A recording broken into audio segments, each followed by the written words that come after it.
Hello friends, class 7th के इस session में आप सभी का स्वागत है। आज हम शुरू करने वाले हैं हमारा 13th लेसन पाइथागोरस थ्योरम और उसमें हम प्रैक्टिस सेट 48 सॉल्व करेंगे। उसके पहले जान लेते हैं पाइथागोरस थ्योरम क्या है। हमको ये तो पता है कि अगर किसी ट्रायंगल का एक एंगल 90 डिग्री का है, दैट मीन्स राइट एंगल है, तो उसको राइट एंगल ट्रायंगल कहते हैं। राइट एंगल ट्रायंगल में जो एंगल 90 डिग्री का होता है उसके अपोजिट में जो साइड होती है, ये वाली साइड, इसको कहते हैं हाइपोटेन्यूज। ये यहाँ पर देखिए, ये जो AC है ये क्या है, ये है हाइपोटेन्यूज। और पाइथागोरस के थ्योरम के हिसाब से, according to Pythagoras theorem, hypotenuse square is equal to base square plus height square. That means AC square is equal to BC square plus AB square. तो ये है पाइथागोरस थ्योरम। इसके हिसाब से ये जो साइड AC है इसका स्क्वायर इज इक्वल टू इन दोनों साइड के स्क्वायर की टोटल। ये जो पाइथागोरस थ्योरम है इसका यूज़ करके हमको हमारा प्रैक्टिस सेट सॉल्व करना है। तो आइए शुरू करते हैं प्रैक्टिस सेट 48। प्रैक्टिस सेट 48 में हमको ये कुछ फिगर्स दी है और एक साइड की लेंथ की जगह पर x दिया है। तो इस x की वैल्यू हमको फाइंड आउट करनी है। तो इसके लिए हमको पाइथागोरस थ्योरम का यूज़ करना है। ओके, तो फर्स्ट फिगर को देखिए। In triangle LMN side LM is equal to 7, side MN is equal to 24 and LN is equal to x। Okay, ये हमको दिया है। और ये जो एंगल है LMN, ये है 90 डिग्री का एंगल। इसका डिस्क्रिप्शन लिख लेते हैं। In triangle LMN angle M is equal to 90 degree. Therefore 90 degree angle के अपोजिट में जो साइड होती है वो होती है hypotenuse.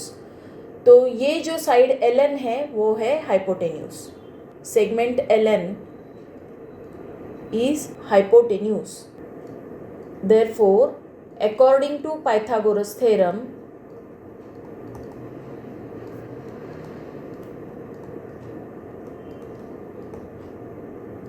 length LN square is equal to length, आप अगर इसको बेस कंसीडर करें तो ये हाइट हो जाएगी और इसको अगर बेस कंसीडर करें तो ये हाइट हो जाएगी।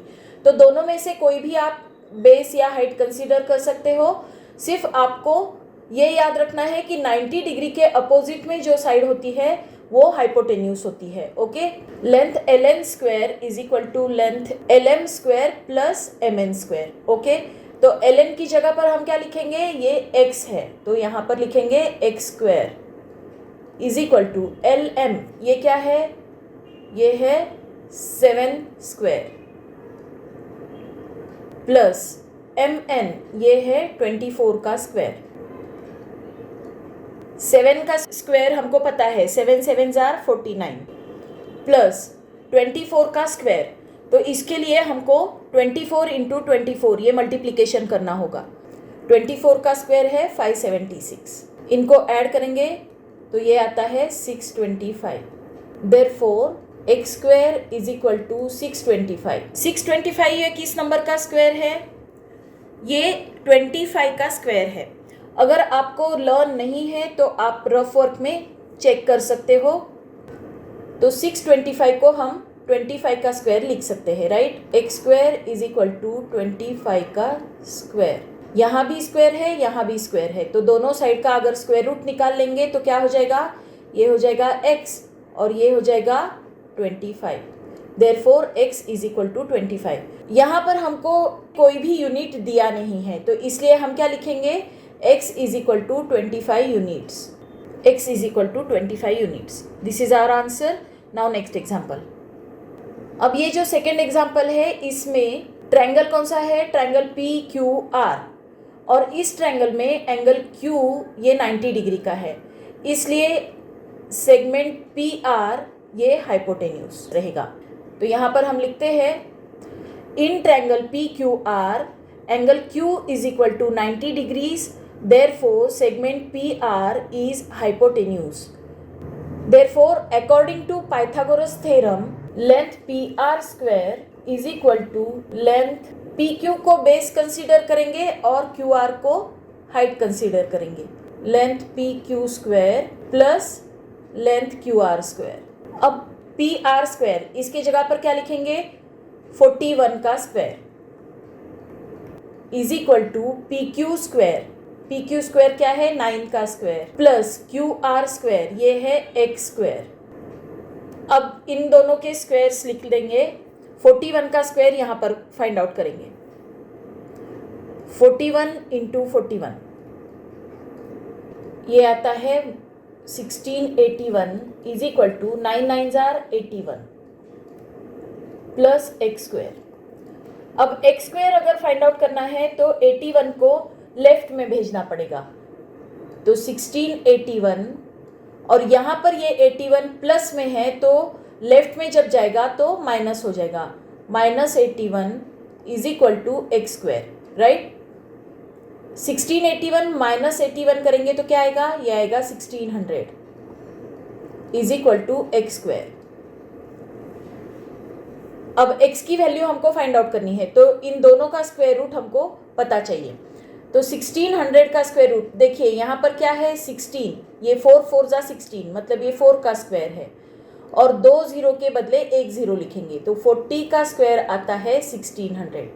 40 square is equal to x square. अब दोनों जगह पर स्क्वायर है तो दोनों के स्क्वायर निकाल देंगे तो क्या आ जाएगा? 40 is equal to x. That means x is equal to 40. x की वैल्यू है 40 units. Now next example. Triangle DEF. इस ट्रायंगल में एंगल D ये 90 डिग्री का है. In triangle DEF angle D is equal to 90 degree. Therefore segment EF is hypotenuse. Okay. segment EF is hypotenuse. Therefore, according to Pythagoras theorem, length EF square is equal to length ED को base और DF को height consider करेंगे. ED square plus length DF square. EF के जगह पर 17 लिखेंगे. 17 square is equal to ED की जगह पर x लिखेंगे प्लस DF क्या है? ये है 8. 17 का स्क्वायर ये क्या आता है? 17 इंटू 17 तो ये आता है 289. Okay. 289 is equal to x square plus 8 8 क्या आता है? 64. अब एक्स स्क्वायर की वैल्यू अगर फाइंड आउट करनी है तो 64 को लेफ्ट में भेजना पड़ेगा तो ये क्या आएगा? 289 minus 64 is equal to x square. 289 minus 64 अगर करेंगे तो क्या आएगा?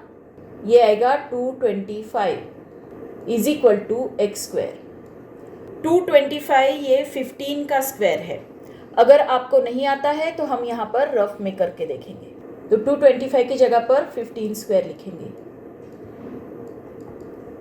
दोनों जगह पर स्क्वायर है तो दोनों का स्क्वायर निकाल देंगे तो 15 is equal to x. Therefore x is equal to 15 units.